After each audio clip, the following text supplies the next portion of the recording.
স্বাগত নিউজ আপডেটের সাথে আছি আমি তানভীর খন্দকার। বকেয়া বেতনের দাবিতে গাজীপুরের জিরানি ও চক্রবর্তী এলাকার দুটি কারখানার শ্রমিকরা চন্দ্রা নবীনগর সড়ক অবরোধ করে বিক্ষোভ করছে। পরিস্থিতি স্বাভাবিক রাখতে আশপাশের অন্তত 10টি কারখানা বন্ধ রেখেছে কর্তৃপক্ষ। শ্রমিকদের অভিযোগ, গতরাতে অন্তত 60 জন শ্রমিককে আটক করেছে যৌথ বাহিনী। পুলিশ জানিয়েছে, বেক্সিমকো ইন্ডাস্ট্রিয়াল পার্কে পোশাক ও সিরামিক কারখানায় 41,000 কর্মী রয়েছে। এর মধ্যে RMG কারখানার শ্রমিকরা সপ্তাহ খানেক ধরে সড়ক অবরোধ করে বকেয়া বেতন পরিশোধের দাবি জানাচ্ছে। অন্যদিকে জিরানিতে ডরিন গার্মেন্টসের 13 জন স্টাফ ছাঁটাই ও কারখানা খুলে দেওয়ার দাবিতে সড়ক অবরোধ করে আন্দোলন করছে ওই কারখানার শ্রমিকরা। এদিকে সড়ক অবরোধ করায় ওই রুট ব্যবহারকারী যাত্রী ও চালকরা ভোগান্তিতে রয়েছে। ঢাকাগামী ও উত্তরবঙ্গের যানবাহন বিকল্প সড়ক ব্যবহার করে ঢাকার সাথে সড়ক যোগাযোগ অব্যাহত রেখেছে। তবে আইনশৃঙ্খলা পরিস্থিতি স্বাভাবিক রাখতে ঘটনাস্থলে পর্যাপ্ত পরিমাণে যৌথ বাহিনীর সদস্যরা মোতায়েন রয়েছে।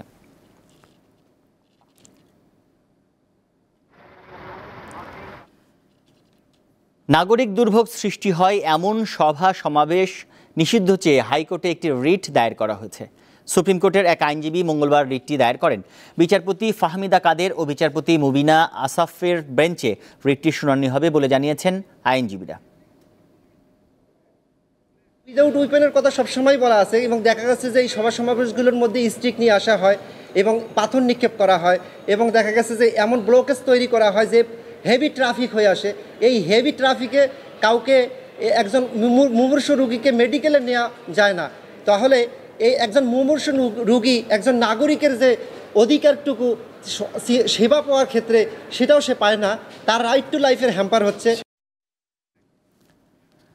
সাবেক খাদ্যমন্ত্রী ও আওয়ামী লীগের সভাপতি মণ্ডলীর সদস্য কামরুল ইসলামকে 8 দিনের রিমান্ডে পাঠিয়েছে আদালত। রাজধানীর নিউ মার্কেট এলাকায় ব্যবসায়ী ওয়াদুদ হত্যা মামলায় জিজ্ঞাসাবাদের জন্য তার এই রিমান্ড মঞ্জুর করা হয়। পুলিশের আবেদনের শুনানি করে ঢাকা মহানগর হাকিম জিয়াদুর রহমান মঙ্গলবার এই আদেশ দেন। মঙ্গলবার কামরুল ইসলামকে আদালতে হাজির করে 10 দিনের রিমান্ডে নেওয়ার আবেদন করে নিউ মার্কেট থানার SI জাহাঙ্গীর আরিফ। সোমবার রাতে রাজধানীর উত্তরা 12 নম্বর সেক্টর থেকে কামরুল ইসলামকে গ্রেপ্তার করার কথা জানায় ঢাকা মহানগর গোয়েন্দা পুলিশ।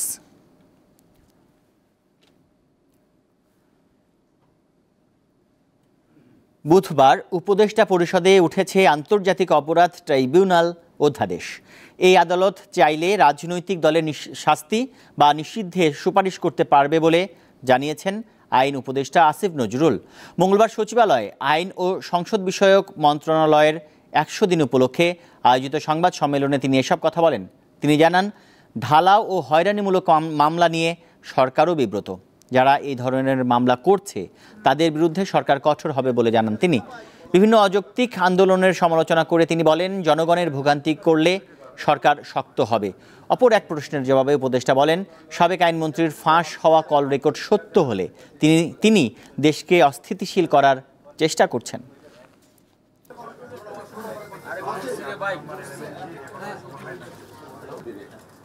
ঢালাও মামলা হচ্ছে, সরকার কিন্তু মামলা করছে না, ব্যক্তি পর্যায়ে ঢালাও মামলা হচ্ছে, মামলার নামে আপনার বাণিজ্য করা হচ্ছে, হয়রানি করা হচ্ছে। এটা আমরা অত্যন্ত অবহিত, এটা নিয়ে আমরা বিব্রত। আজকে যারা হয়রানিমূলক মামলা করছেন, মিথ্যা মামলা করছেন এবং বাণিজ্যমূলক মামলা করছেন, আপনারা একটা যে মনে রেখেন, আমি যদি এই মন্ত্রণালয়ে থাকি, আপনাদের কিভাবে শাস্তি দেওয়া যায় সেটার আইন আমি খুঁজে বের করব।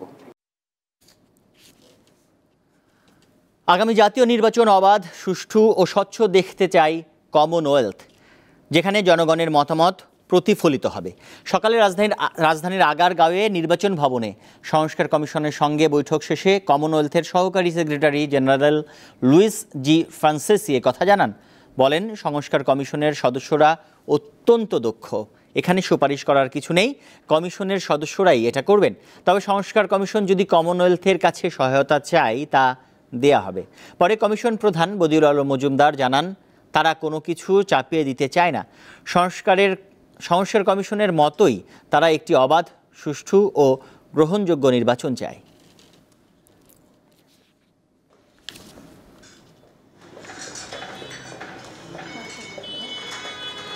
No, I think the recommendations come from the Commission আমরা কোনো সুপারিশ করছি না। সংস্কার কমিশনে অত্যন্ত দক্ষ সদস্য রয়েছেন, এটা তারাই করবেন। কমিশন চাইলে আমরা সহায়তা করতে পারি। আমরা একটি অবাধ, সুষ্ঠু ও স্বচ্ছ নির্বাচন দেখতে চাই। yearning and looking for free, fair and transparent elections. তো ওনারা চাচ্ছেন যে আমাদের দেশে একটা সুষ্ঠু নিরপেক্ষ নির্বাচন হোক এবং এই নির্বাচন সুষ্ঠু নিরপেক্ষ নির্বাচন নিশ্চিত করার ব্যাপারে ওনারা সহায়তা করতে চান। ওনারা কোনো প্রেসক্রিপশন নিয়ে আসেন নাই, ওনারা কোনো আমাদের উপর চাপিয়ে দেওয়ার জন্য আসেন নাই। প্রথম দফা ইজতেমা এবং মাওলানা সাদের ইজতেমায় অংশগ্রহণ নিশ্চিতে প্রধান উপদেষ্টা ডক্টর মোহাম্মদ ইউনূসের কাছে স্মারকলিপি দিয়েছেন তাবলিগ জামায়াতের সদস্যরা। মঙ্গলবার সকাল 8:30টার দিকে কাকরাইল মসজিদের সামনে ও প্রধান বিচারপতির বাসভবনের সামনে সড়কে অবস্থান নেন তারা। পরে 9:30টার দিকে প্রধান উপদেষ্টার প্রেস সচিব শফিকুল আলমের আমন্ত্রণে তাবলিগ জামাতের 9 সদস্যের একটি প্রতিনিধি দল যমুনায় যায়। 1967 সাল থেকে টঙ্গীর তুরাগ নদের তীরে অনুষ্ঠিত হয়ে আসছে বিশ্ব ইজতেমা। আগে এক মঞ্চ থেকে একবারই বিশ্ব ইজতেমা হলেও মতভেদের কারণে 2019 সাল থেকে 2 পর্বে হচ্ছে বিশ্ব ইজতেমা। একটি গ্রুপে নেতৃত্ব দিচ্ছেন ভারতের মাওলানা সাদ অনুসারীরা, অপরটির নেতৃত্বে বাংলাদেশের আলেম ওলামেদের মাওলানা জুবায়ের অনুসারী গ্রুপ।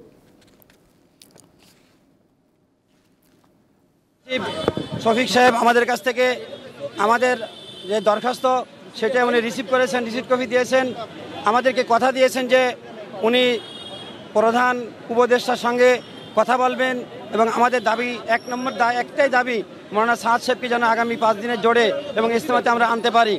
স্মারকলিপি মাননীয় প্রধান উপদেষ্টার কাছে আমরা দিব। আমরা আশা করছি যে ওনারা যে সমাবেশ করছেন সেটা সমাবেশটা খুব দ্রুতই শেষ হবে। হওয়ার পরে এখানে যে ট্রাফিক ব্যবস্থা এটা আবার নর্মাল হবে খুব দ্রুত। টাঙ্গাইলের মধুপুরে বাসের সঙ্গে পিকআপের সংঘর্ষে 4 জন নিহত হয়েছে। ভোর 5টার দিকে মধুপুর পৌর শহরের মালাউড়ি এলাকায় এ দুর্ঘটনা ঘটে। নিহতদের নাম পরিচয় জানা যায়নি, তবে তাদের মধ্যে পিকআপের চালক ও তার সহকারীও রয়েছে। খবর পেয়ে পুলিশ মরদেহ উদ্ধার করে থানায় নিয়ে যায়। দুর্ঘটনার পর সড়কে কিছু সময়ের জন্য যান চলাচল বিঘ্ন ঘটে। মধুপুর থানায় ডিউটি অফিসার মোহাম্মদ মঞ্জুরুল হক বলেন, ফজর নামাজের পর মালাউড়ি এলাকায় বিনিময় পরিবহনের একটি বাসের সঙ্গে একটি পিকআপের সংঘর্ষ হয়। এতে পিকআপে থাকা 4 জনই ঘটনাস্থলে মারা যায়।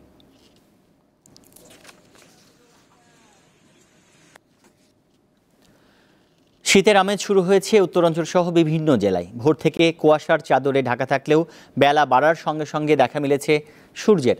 পঞ্চগড়ে গত 10 দিন যাবৎ তাপমাত্রা 17 থেকে 18 ডিগ্রি সেলসিয়াসের মধ্যেই থাকছে। মঙ্গলবার সকাল 9টায় সর্বনিম্ন তাপমাত্রা 15.6 ডিগ্রি সেলসিয়াস রেকর্ড করেছে তেতুলিয়া আবহাওয়া অফিস। পটুয়াখালীতে সর্বনিম্ন 16.1 ডিগ্রি সেলসিয়াস তাপমাত্রা রেকর্ড করা হয়। জেলার 8 উপজেলার হাসপাতালগুলোতে আশঙ্কাজনক হারে বাড়ছে ঠান্ডাজনিত রোগে আক্রান্তের সংখ্যা। এদের মধ্যে জ্বর, সর্দি কাশি, টাইফয়েড ও নিউমোনিয়া আক্রান্ত শিশু ও বয়স্ক রোগী বেশি।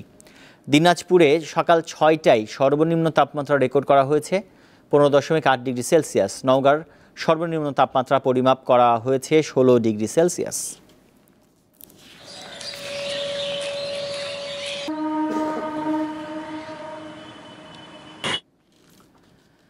শেখ হাসিনা সরকারের পতনের পর ভারতের বিভিন্ন গণমাধ্যমে অভিযোগ বাংলাদেশের সংখ্যালঘুদের ওপর নির্যাতন হচ্ছে।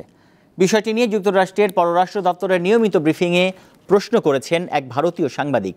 সোমবার ওয়াশিংটনে নিয়মিত প্রেস ব্রিফিংয়ে আওয়ামী লীগের সমাবেশে বাধা, বাংলাদেশের সংখ্যালঘুদের ওপর নির্যাতন, সাংবাদিকদের গ্রেফতার ও প্রেস অ্যাক্রিডিটেশন কার্ড বাতিলের বিষয়েও প্রশ্ন করা হয়। জবাবে যুক্তরাষ্ট্র পররাষ্ট্র দপ্তরের মুখপাত্র ম্যাথিউ মিলার বলেন, যুক্তরাষ্ট্র বিশ্বের সব দেশের কাছে যা চায় বাংলাদেশ সরকারের কাছে তেমনটি আশা করে। যুক্তরাষ্ট্র শান্তিপূর্ণ প্রতিবাদের অধিকারকে সমর্থন করে এবং কোনোভাবেই শান্তিপূর্ণ বিক্ষোভে সহিংস দমন পীড়ন সমর্থন করে না। শেষ করছি দীপ্ত নিউজ আপডেট। আমাদের পরের সংবাদ দুপুর 3টায় দেখার আমন্ত্রণ। এছাড়াও আরও তথ্য ও বিনোদনের খবর পেতে যুক্ত থাকুন দীপ্ত টিভির ডিজিটাল প্ল্যাটফর্ম দিয়ে। ধন্যবাদ সবাই।